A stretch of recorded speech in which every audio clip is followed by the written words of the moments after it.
Hi, Devin with Brick+Ember here. One of the more common calls that we receive at the beginning of the fireplace season is customers calling in needing to relight their pilot lights.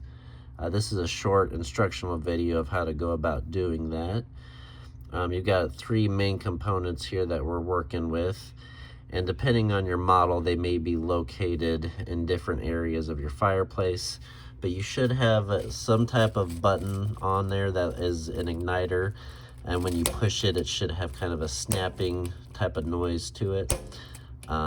This one's located right here on the side of the valve, but it may be located in a different area depending on the model of fireplace that you have. Second is your valve assembly. This is what you're going to use as a control to light the pilot.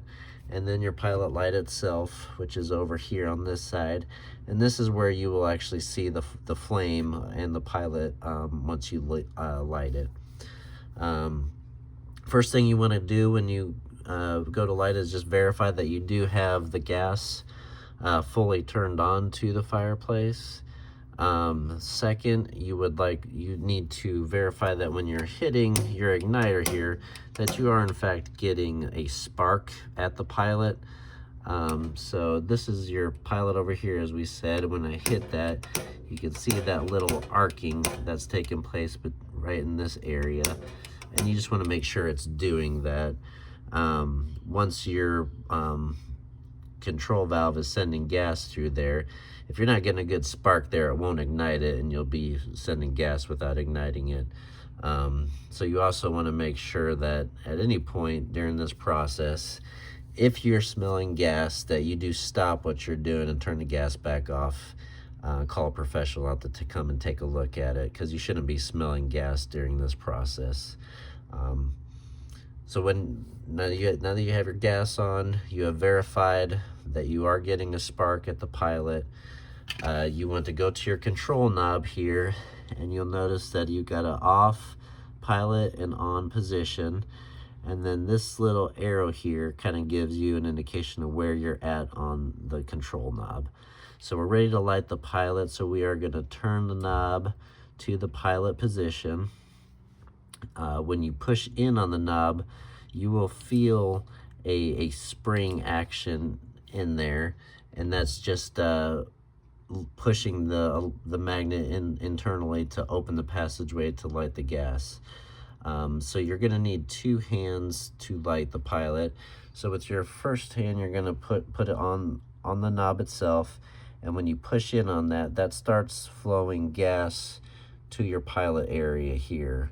With your second hand, you're going to need it to continually hit the igniter to ignite the gas. So when I push in on this, we're going to hit this button, and it lights the pilot. Now, sometimes if you've had that pilot, or if you had the gas turned off for a while, it may not light on the first click.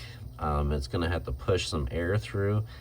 That's normal. You just need to continue to hit the igniter repeatedly until it does light the pilot.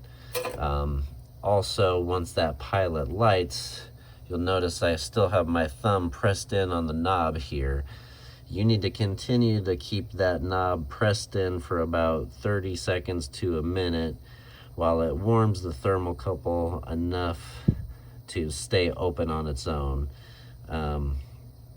Once it's been about 30 seconds to a minute, you should be able to release the knob, and the pilot should stay lit automatically. If it turns off, you need to repeat that process and relight it, and just hold the knob in a little bit longer. So it's probably been long enough now, so I'll take my thumb off. The pilot's going to stay lit.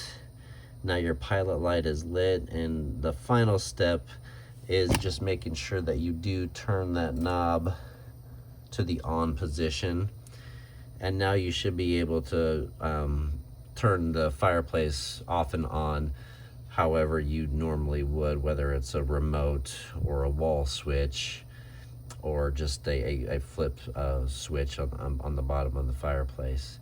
But now your pilot's lit, and you should be able to use it in normal operation. Thanks.